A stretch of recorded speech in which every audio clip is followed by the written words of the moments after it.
cada passo dos vândalos, mais desrespeito aos símbolos da democracia e destruição sem qualquer preocupação. Depois da destruição promovida por terroristas no domingo contra a sede dos três poderes em Brasília, autoridades tentam entender o que levou a um episódio sem precedentes na capital federal, além de encontrar e punir os responsáveis. Eles pedem punição a quem está atentando contra o Estado Democrático de Direito e também contra o funcionamento das instituições. É importante porque foi, Poliana, uma reação da cúpula do Poder Judiciário. O governo Lula, empossado há pouco mais de uma semana, buscou passar uma imagem de união nacional. Durante toda a segunda-feira, ele se reuniu com líderes de outros poderes e governadores, aliados e de oposição. O presidente conversou ainda com Joe Biden, que reforçou o apoio do governo americano. É uma forma também do Biden de prestar toda a solidariedade, mais do que isso, reforçar a importância da democracia no Brasil. Em meio à limpeza dos prédios depredados, surgiu um retrato do que se perdeu em meio à fúria dos golpistas. Quadros de valor incalculável, presentes de líderes estrangeiros e objetos de importância única para a história do Brasil. Entre os objetos depredados, a gente vê aí nas imagens uma tela de uma obra chamada As Mulatas, do pintor Di Cavalcanti, que fica no terceiro andar do Palácio do Planalto. Fizeram pelo menos 6 rasgos na obra de arte. Este episódio especial do Ao Ponto fala sobre os atos de violência de bolsonaristas radicais, sobre as respostas das autoridades e sobre como o país pode evitar ataques semelhantes no futuro.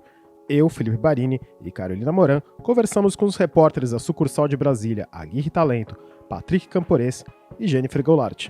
Também ouvimos a análise de Pedro Abramovay, diretor pela América Latina e Caribe da Open Society Foundation.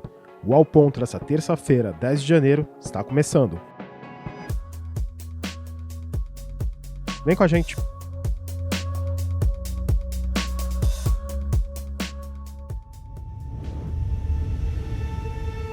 Aguirre Talento, o ministro da Justiça, Flávio Dino, ele acabou de fazer uma entrevista coletiva, a gente está gravando o episódio por volta das 4h30 da tarde dessa segunda-feira, e ele deu alguns números sobre a quantidade de pessoas presas, pessoas que estão sendo processadas, pessoas que estão sendo já aberto o inquérito.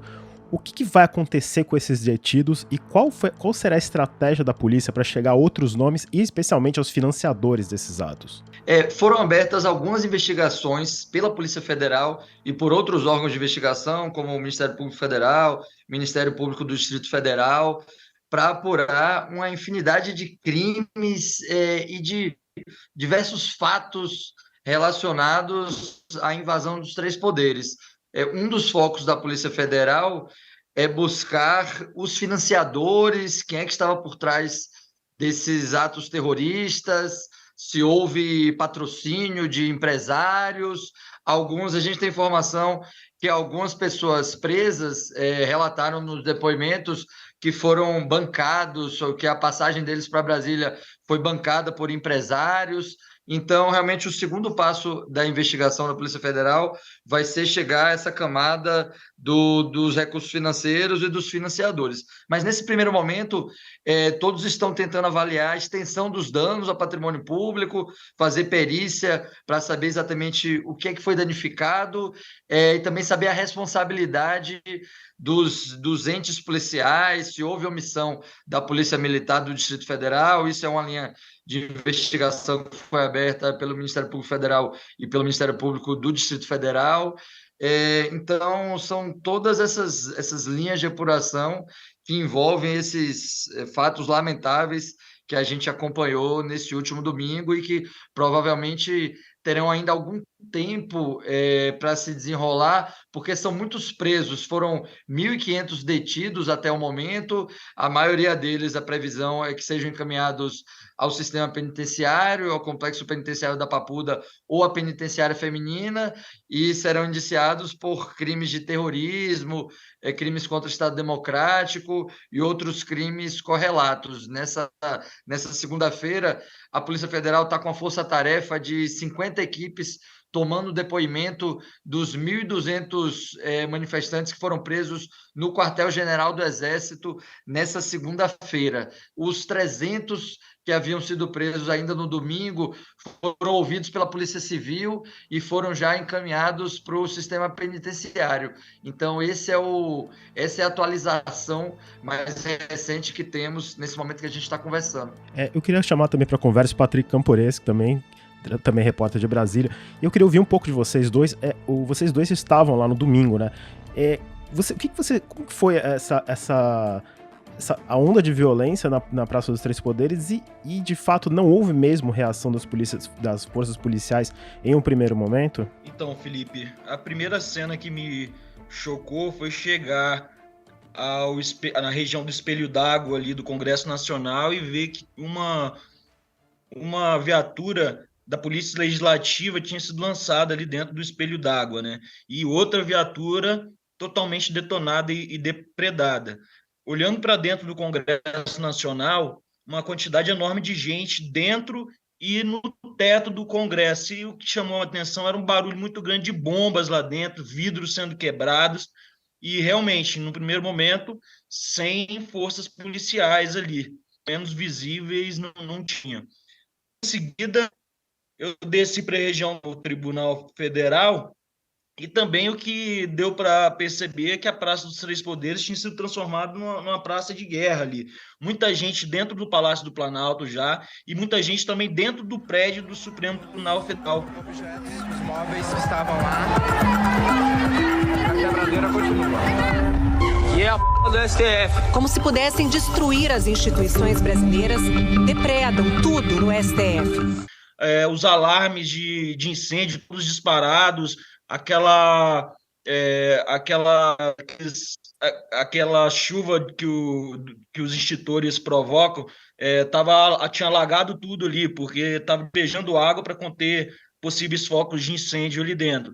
Então, uma ação muito impressionante, sabe, de degradação e de baderna mesmo na Praça dos Três Poderes. E, mais uma vez, no Supremo, a princípio, não tinha forças de segurança ali, até porque a quantidade de gente que conseguiu entrar dentro do Supremo foi muito grande e acabou fazendo com que os seguranças que estavam ali recuassem e desse espaço para os extremistas entrar e acabar com tudo, né? A impressão que ficou para a gente é que, inicialmente, o contingente policial era muito pequeno para conter tanta gente e eles deixaram os manifestantes chegarem muito perto da região ali do Congresso e dos Três Poderes.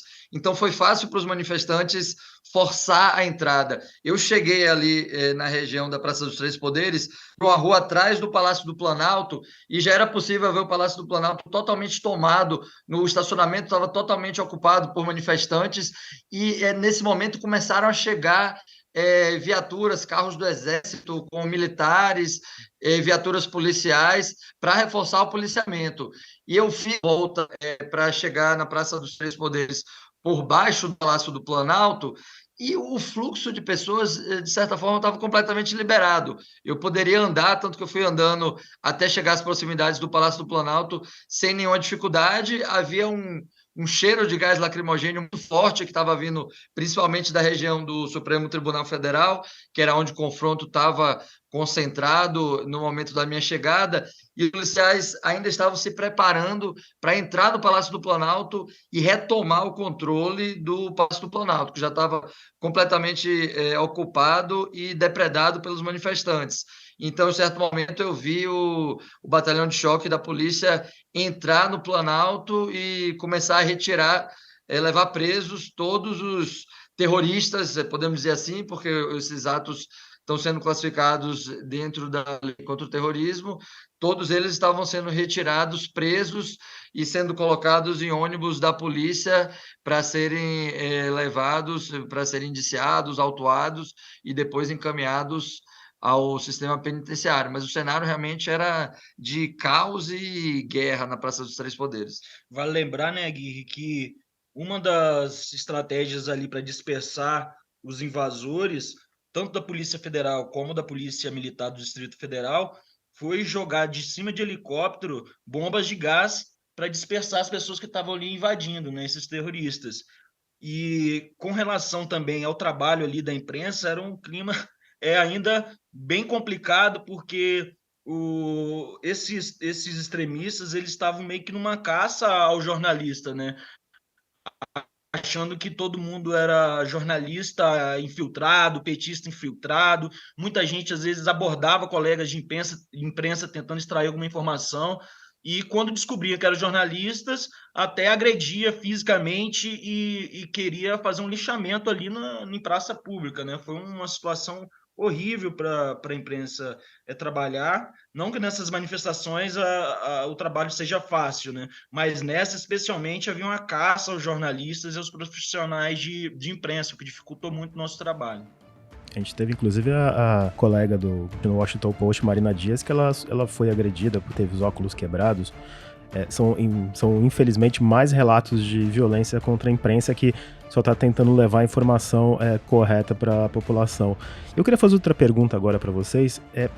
Dá para sentir que a intenção dos terroristas era depredar o patrimônio? Eles estavam preparados para fazer o que eles fizeram, para quebrar as sedes dos três poderes? Uma apuração que a gente fez com a Agência Brasileira de Inteligência é que a ABIN ela mandou relatórios ao longo da última semana comunicando que possivelmente haveria essa intenção de depredação ao patrimônio público, né? E o que chamou mais atenção foi o envio de um relatório no domingo, pela manhã, tanto para o governo do Distrito Federal quanto para as demais autoridades de segurança de Brasília, dizendo expressamente que havia extremistas no QG do Exército convocando outros manifestantes para depredar o patrimônio público e promover atos violentos na Praça dos Três Poderes e também na Esplanada. Ou seja, essa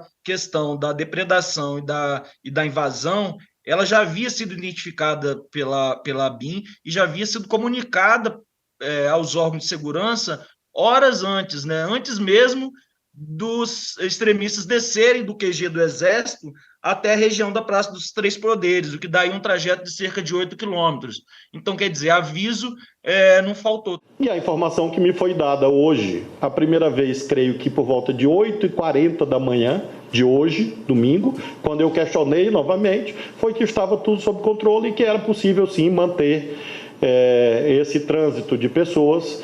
Eu alertei seguidamente, nós fizemos este alerta. O que nós podíamos fazer foi, quando houve o início dos atos de violência, eu me desloquei imediatamente ao Ministério, olhei, ninguém me contou, eu vi, e foi o momento em que eu liguei ao presidente da República e sugeri a medida da intervenção federal, e ele aqueceu, e nós providenciamos o decreto, enfim. E como tem sido a reação dentro das corporações, que não só a do DF, mas também as federais, que elas estão sendo muito criticadas, como tem sido a reação dentro das corporações a essa onda de crítica e as falhas evidentes que todo mundo viu que aconteceram? Olha, essa reação das corporações, da Secretaria de Segurança Pública do DF, ainda é muito tímida, não houve um posicionamento firme, e a apuração está partindo mais dos órgãos externos, como o Ministério Público, que resolveu já instaurar procedimentos para apurar uma possível omissão, possíveis crimes por parte da cúpula da Polícia Militar do Distrito Federal e da Secretaria de Segurança Pública. O governador Ibanez Rocha, no domingo, enquanto os atos de vandalismo, de terrorismo se desenrolavam, ele exonerou o secretário de Segurança, Anderson Torres, que estava de férias nos Estados Unidos, para tentar dar uma resposta rápida àquela crise, mas não foi uma ação eficaz. Anderson Torres era ministro da Justiça de Bolsonaro e ficou com a imagem muito vinculada ao bolsonarismo, então a Advocacia Geral da União chegou a pedir a sua prisão ao Supremo Tribunal Federal, e há uma suspeita que esses órgãos também vão querer apurar, de que Anderson Torres teria mudado o planejamento de última hora para facilitar a ação desses manifestantes.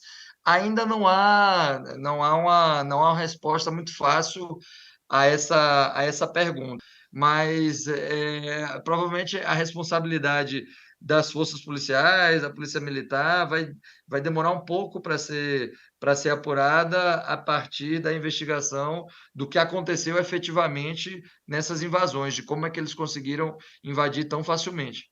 Algo que eu chamaria a atenção, Felipe, é a quantidade de gente que invadiu os prédios públicos, né? Porque quando a gente fala de depredação e invasão, às vezes a gente tem a ideia de que é um grupo pequeno, uma minoria mais radical. Mas no caso ali dos prédios dos três poderes, não, era uma massa enorme de gente dentro desses prédios, uma massa enorme de gente quebrando tudo que via pela frente. Isso foi bem assustador, né? Muitas pessoas ali, os manifestantes usando roupas camufladas, parecido com as roupas de militares, também com máscaras para se preparar de possíveis bombas de oxigênio, de gás lacrimogêneo que acabaram sendo jogadas depois para dispersá-los, né? Tem um nome, você mencionou investigação, tem um nome que agora ele está sendo bastante mencionado porque não tem muito o que fazer para fugir da sua obrigação, que é o Procurador-Geral da República, Augusto Aras. Ele foi acusado de certo ponto leniência, de não agir contra os grupos golpistas, e agora a pressão sobre ele vai aumentar? Felipe, uma coisa que chamou a atenção é que após os atos terroristas, partiu da Advocacia Geral da União e do senador Randolfo Rodrigues apresentarem pedidos ao ministro Alexandre de Moraes para tomar ações efetivas de desocupar o acampamento no quartel-general, de adotar medidas repressivas contra esses possíveis criminosos. Então, foi com base nesses pedidos que o ministro Alexandre de Moraes decidiu, ainda na noite de domingo, até mesmo afastar o governador do Distrito Federal, Ibanez Rocha, de seu cargo. E na decisão, o Alexandre de Moraes até faz uma crítica um pouco velada, dizendo que poderia até tomar medidas mais duras contra Ibanez Rocha, como a sua prisão, mas que não teve nenhum pedido da Procuradoria-Geral da República ou da Polícia Federal em relação a isso. Então, ele se limitou a afastar Ibanez do cargo. O que o Augusto Aras fez no dia foi anunciar a criação de um canal para receber vídeos para tentar identificar os autores da invasão, os autores da depredação, que foi uma estratégia usada muito nos Estados Unidos para apurar a invasão do Capitólio. E nessa segunda, a PGR também pediu uma abertura de investigação para apurar a responsabilidade do governador Ibanez Rocha. Então, até o momento, essas foram as medidas concretas tomadas pelo Procurador-Geral Augusto Aras. Patrick Campores, Aguirre Talento, muito obrigado e bom trabalho. Obrigado, tudo de bom. Obrigado, Felipe, até a próxima.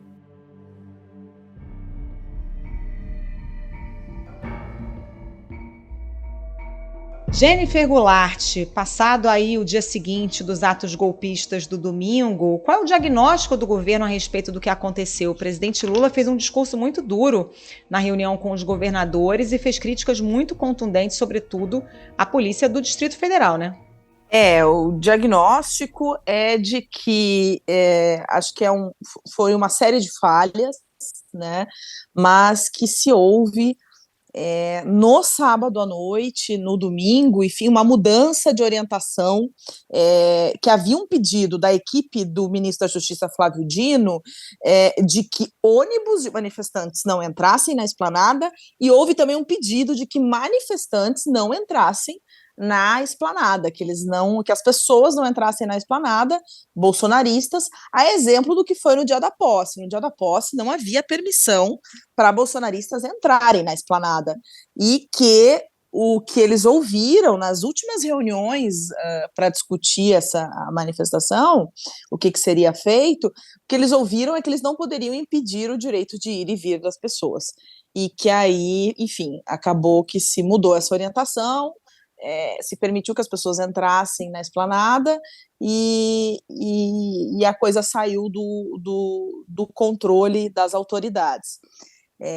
Tem também um diagnóstico de que essa situação ela foi anunciada ao longo dos anos, com os ataques que vinham sendo feitos ao STF, nos discursos do presidente e nas próprias manifestações bolsonaristas aqui que a gente via em Brasília no 7 de setembro, eram muitos pedidos de intervenção no STF, pedidos, agressões verbais a ministros do Supremo.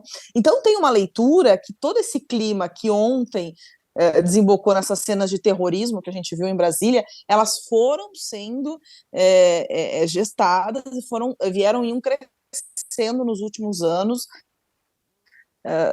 durante o governo do ex-presidente Jair Bolsonaro. Então, em nome de defender a democracia, nós não vamos ser autoritários com ninguém, mas nós não seremos, como eu diria, morno com ninguém. Nós vamos investigar e vamos chegar a quem financiou. E eu tenho certeza que nós vamos descobrir. Agora à noite, além da reunião dos governadores, que por si só já foi um ato forte, o presidente Lula conduziu todo mundo até o STF, né? Qual a força desse ato, que é extremamente simbólico depois da violência que a gente viu na tarde de domingo? O presidente Lula quis mostrar unidade dos três poderes que ontem foram atacados nesses atos terroristas em Brasília, e ele conseguiu fotografias ao longo do dia, obtendo essa última de agora à noite, que é a mais simbólica, ele descendo a rampa do Palácio do Planalto, do lado dos chefes dos três poderes. Ele estava logo ao lado da ministra Rosa Weber, que é presidente do STF, mas de manhã, logo pela manhã, ele já teve uma outra agenda no gabinete dele, no Palácio do Planalto, lembrando que o gabinete dele não foi invadido, não foi afetado por esses terroristas que entraram dentro do Palácio do Planalto. O gabinete dele foi preservado, então pela manhã ele já tem lá um encontro com o representante do Senado, o senador Vital do Rego, que está representando Rodrigo Pacheco, que está fora do Brasil, o Arthur Lira e alguns ministros do STF, como o ministro Barroso, ministro Toffoli e a presidente do STF, a ministra Rosa Weber. Então, assim, pela manhã ele já tem essa fotografia de unidade, de discurso de reforço à democracia, de reconstrução do país, que também tem sido o lema do governo do Lula 3. Então, foi muito disso que ele também falou na reunião com os governadores, e essa imagem dele caminhando com os representantes ali, os chefes dos 27 estados, mais os chefes de poder e seus principais líderes do Congresso também estavam acompanhando, o Lula consegue uma demonstração de força e consegue uma fotografia de união, né? Até a gente estava conversando lá na frente do STF, depois que essa caminhada acabou, com o senador Jacques Wagner, e ele disse que esse episódio acaba isolando os bolsonaristas radicais, porque até mesmo quem não votou no Lula no segundo turno, enfim, quem votou em Bolsonaro, mas eles entendem que tem uma parcela significativa da população que não concorda com atos de vandalismo, de violência e de dano ao patrimônio público e à história do Brasil, monumentos históricos do Brasil, como foram danificados na tarde de domingo aqui em Brasília.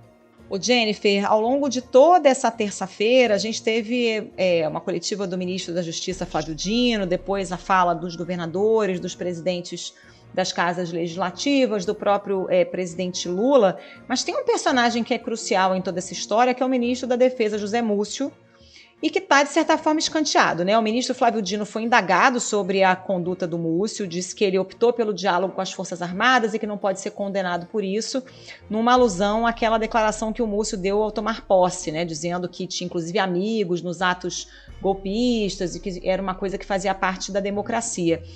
Qual é a situação do ministro José Múcio hoje dentro do governo? Deu a impressão de que o ministro Flávio Dino tentou contemporizar, mas no discurso já à noite o presidente Lula deu um recado duro aos militares, lembrando que, nas palavras dele, nenhum general se manifestou para desfazer aqueles protestos, né, aqueles acampamentos na frente dos quartéis, e que parecia, inclusive, que tinha gente gostando. Qual é a situação hoje no Ministério da Defesa? Carol, o Múcio, ele vinha sendo já criticado nos últimos dias por integrantes do governo, por ter afirmado que esses manifestantes em frente aos quartéis, que eram manifestantes e que eram ações democráticas.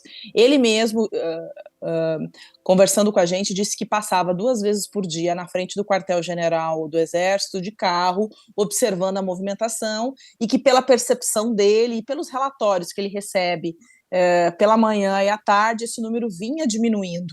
O Múcio, inclusive, na reunião ministerial da sexta-feira, ele passa essa mensagem para os ministros, que chegaram a ser 45 mil manifestantes em todo o país, em frente aos quartéis, e que atualmente eram 5 mil, que era uma situação que ela ia se esvaziando ao longo dos dias, mas que ela ia se esvair com o tempo. A leitura é de que, se esses acampamentos tivessem sido desfeitos antes, poderia ter sido evitado o episódio de ontem em Brasília. Agora, por outro lado, algumas pessoas consideram que hoje pela manhã, ao esvaziar aqui o acampamento do quartel-general do Exército em Brasília, pela manhã ele estava acompanhado do ministro da Casa Civil, Rui Costa, que a conduta dele já foi elogiada, já foi correta, que ele conseguiu agir rapidamente, que todo mundo saiu de forma pacífica, enfim, entraram dentro daqueles ônibus e foram levados pela polícia.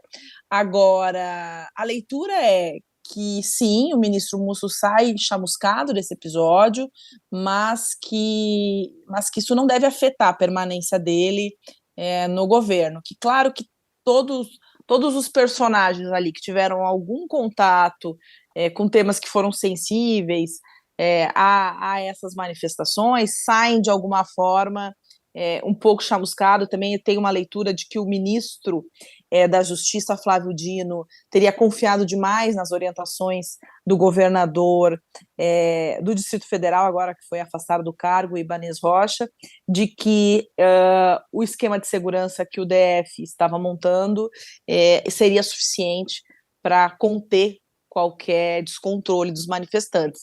E acabou que não foi. Então também tem essa leitura. Agora, enfim, o ministro Múcio um pouco mais chamuscado, mas a leitura que se faz é que isso não a ponto de afetar a permanência dele no governo. Inclusive eu conversei com pessoas que estiveram com o Lula em Araraquara, quando ele recebeu os primeiros informes. As pessoas garantiram que não ouviram ele reclamar do Múcio, falando reclamações do Múcio em Araraquara, e que ele falou com o Múcio várias vezes por telefone enquanto estava lá. Jennifer, e daqui para frente, porque a gente viu que mesmo depois do que aconteceu em Brasília, houve outras manifestações antidemocráticas pelo país. Como o governo vai lidar com esse terrorismo doméstico que não dá sinais de que vai sumir tão cedo? Por isso o presidente Lula espera a colaboração dos governadores, das polícias estaduais, que as polícias estaduais possam conter essas manifestações antidemocráticas e golpistas nos estados.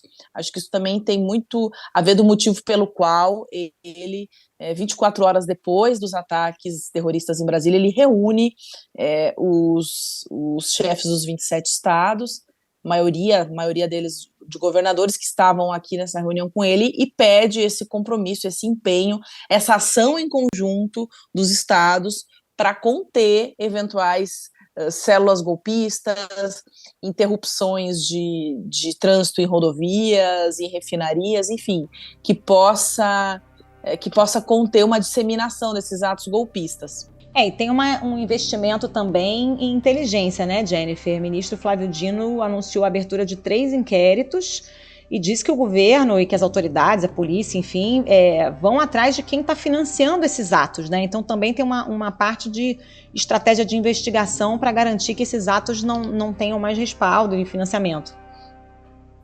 Agora com a Polícia Federal, com uma nova gestão, o delegado Andrei Rodrigues à frente da corporação, a Polícia Federal deve ter uma mudança de perfil relevante em relação ao que era na gestão do presidente Jair Bolsonaro, né?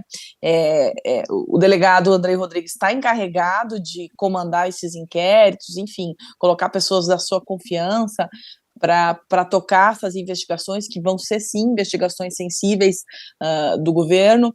O próprio presidente Lula tem repetido diversas vezes que quer chegar aos financiadores desses atos antidemocráticos, ou seja, isso é uma obsessão do presidente da República, então é algo, sim, que a Polícia Federal vai se empenhar para chegar a quem financiou essa centena de ônibus que chegou a Brasília, as pessoas hospedadas em hotel, enfim, que vieram para tentar destruir a sede dos três poderes.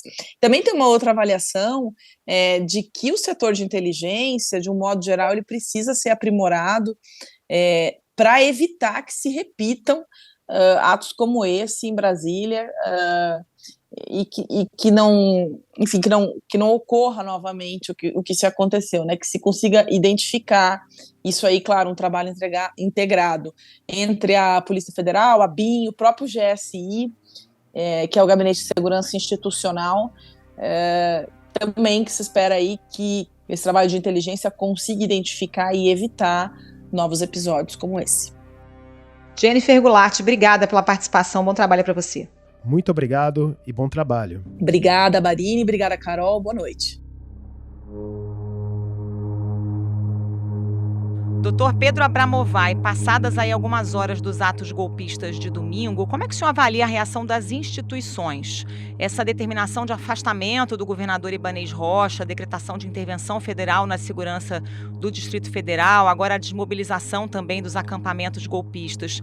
Tudo isso é um recado importante de que os poderes não estão dispostos a tolerar novas ações e discursos terroristas? Sem dúvida. Acho que as instituições, no geral, reagiram de maneira bastante rápida.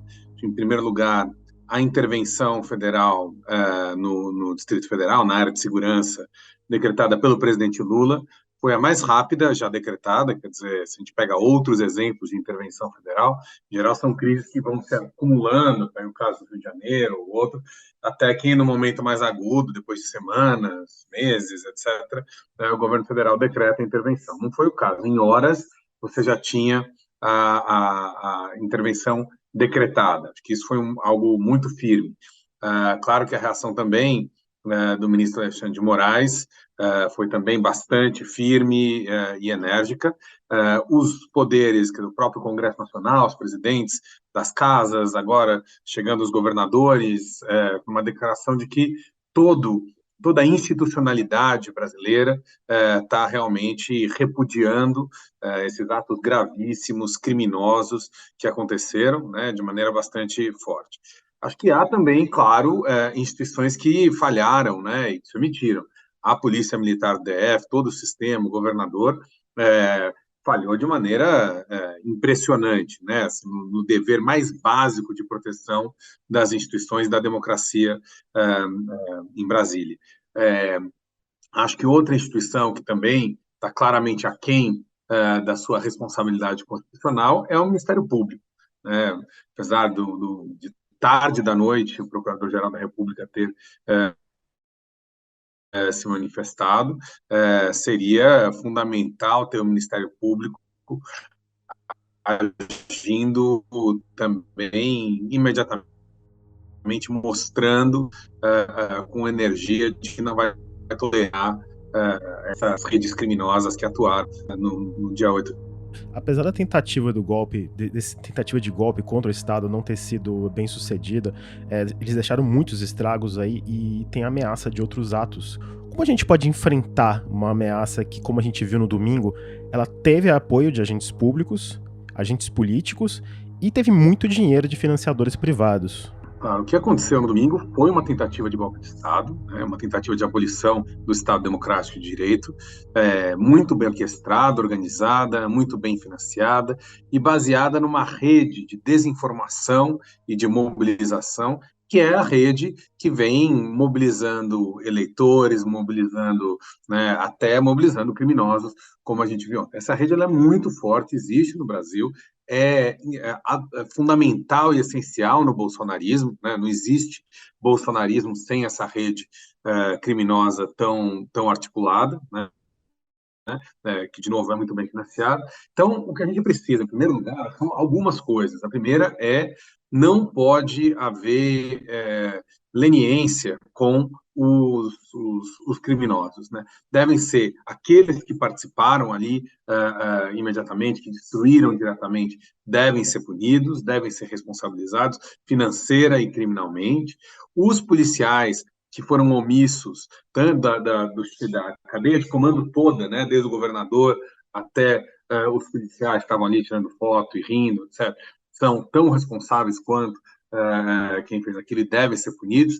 Quem financiou os atos, os políticos que estimularam. E aí acho que a gente tem que ver, porque a cultura do bolsonarismo é uma cultura de mensagens cifradas, de mensagens ambíguas, mas que é sempre compreendida pela sua base como necessidade de ação.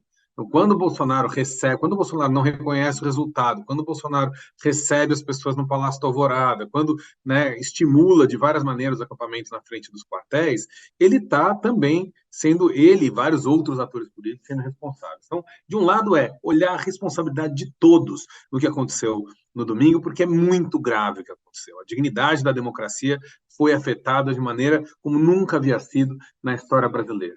Mas também acho que tem algo mais de prevenção, de pensar para o futuro, que não é só responsabilizar pelo passado. O Estado brasileiro está equipado para lidar com essa nova criminalidade, que é uma criminalidade que tem por foco, por vítima principal, a própria democracia.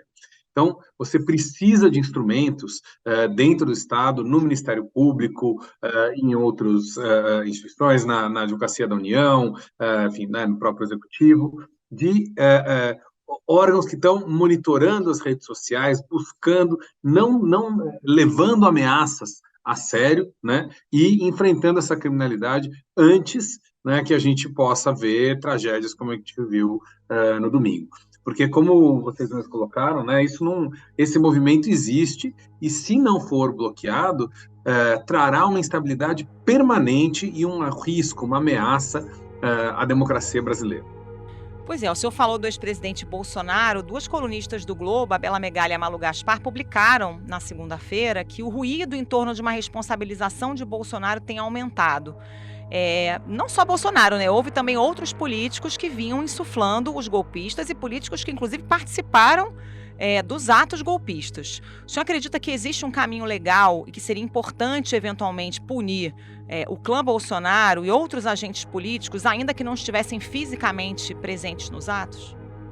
Com certeza. O que aconteceu, os crimes previstos, né, no Código Penal, foram vários crimes, mas tem alguns de gravidade maior, como, por exemplo, o crime de golpe de Estado e o crime de tentativa de abolição do Estado Democrático de Direito. São crimes com penas altas, que provocam perda de mandato para quem detém mandato, né, e pena de prisão. E todas as pessoas que participarem, você não precisa estar lá no dia, algumas autoridades eventualmente estavam, mas você não precisa estar lá no dia, né? Você insuflar as pessoas, autorizar, ajudar a financiar, buscar recursos, faz dessas autoridades públicas coautores dos crimes que a gente viu ocorrer na gravidade mais alta, né, como a gente viu no domingo. Então, realmente, a democracia do Brasil não poderá seguir tranquila se esses processos não chegarem, de fato, a responsabilizar quem participou ativamente. Não se pode confundir, em nome da manifestação pacífica, em nome da gente proteger as manifestações pacíficas no Brasil, não se pode confundi-las com tentativas de abolir o Estado Democrático de Direito, com crimes como que a gente viu no domingo, né? Então, separar, e o jeito de separar isso é responsabilizando quem praticou esses crimes em todas as fases do crime, desde quem ajudou a planejar, ajudou a financiar, ajudou a mobilizar, incentivou as pessoas a cometerem o crime. Todos esses, sendo autoridades públicas ou não, mas principalmente as autoridades públicas, devem ser responsabilizadas. E pode ficar certo que isso não se repetirá e nós vamos tentar descobrir quem financiou isso, quem pagou os ônibus, quem pagava a estadia, quem pagava churrasco todo dia, e essa gente toda vai pagar. Pedro, no seu livro Democracia Equilibrista, você trata da política como a importância da política para construir democracias fortes. Mas como é que a gente pode lidar com lideranças políticas que foram democraticamente eleitas, mas eles têm elos com essa parcela golpista da população? Tem espaço para esse tipo de política no espaço democrático brasileiro? Certamente, quer dizer, a gente precisa entender que, de um lado, é a crítica da política, né? Assim, a desvalorização, até a criminalização da política, que alimenta esses líderes autoritários, né? É dizer que todos os políticos são iguais e todos são corruptos, é dizer que tudo que vem da política é ruim e por isso você precisa de alguém que é antissistema, mesmo que essa pessoa seja deputado há 30 anos, né? Mas é essa crítica da política em si que gera o autoritarismo que a gente vê. Então, esse é um ponto importante.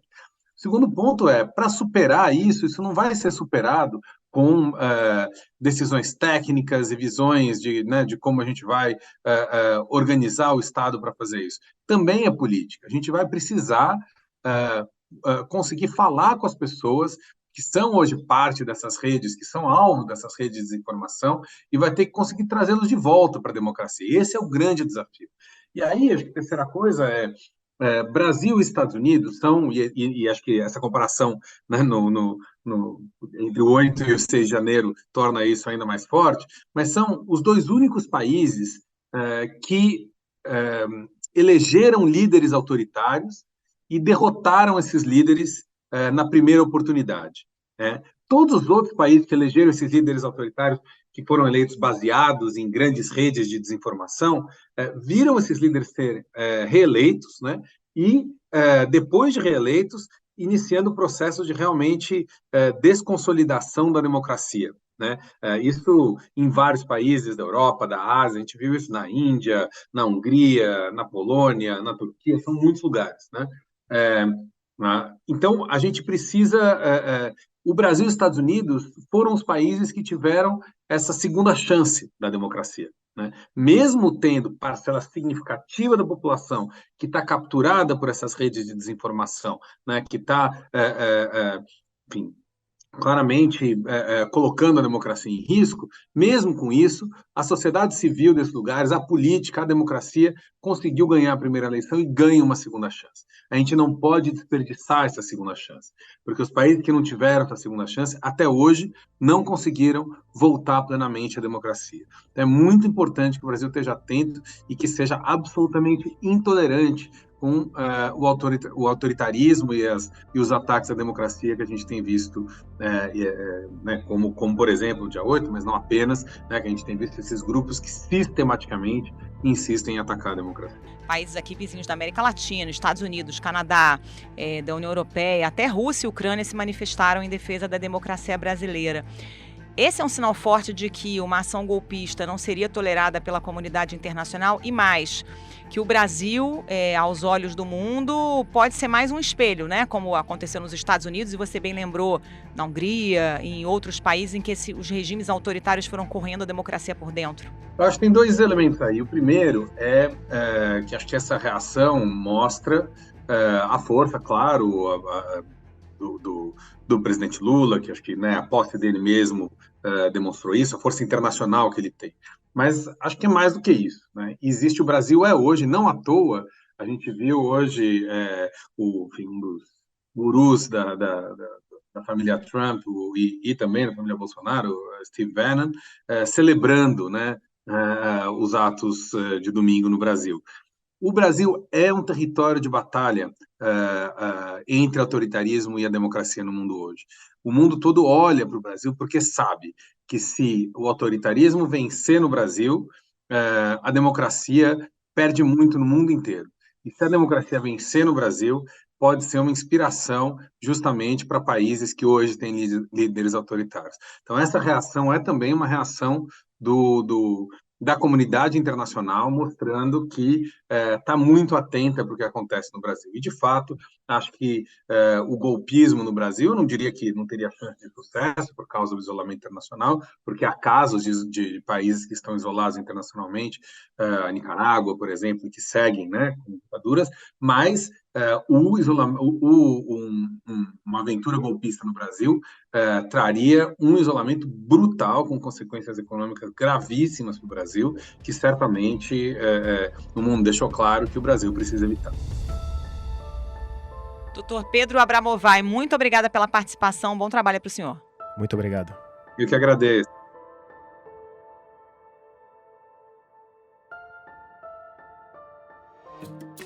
Esse foi o Ao Ponto de hoje, o podcast diário da redação do Globo. Nessa conversa, a gente conta com a participação de toda a equipe do jornal, as mesmas pessoas que levam até você informação e análise de qualidade todos os dias. Quer saber mais? Assine o Globo. Acesse assineoglobo.com.br e confira todas as notícias e reportagens especiais. A edição desse episódio é de Luan Oliveira. Até mais. Até mais.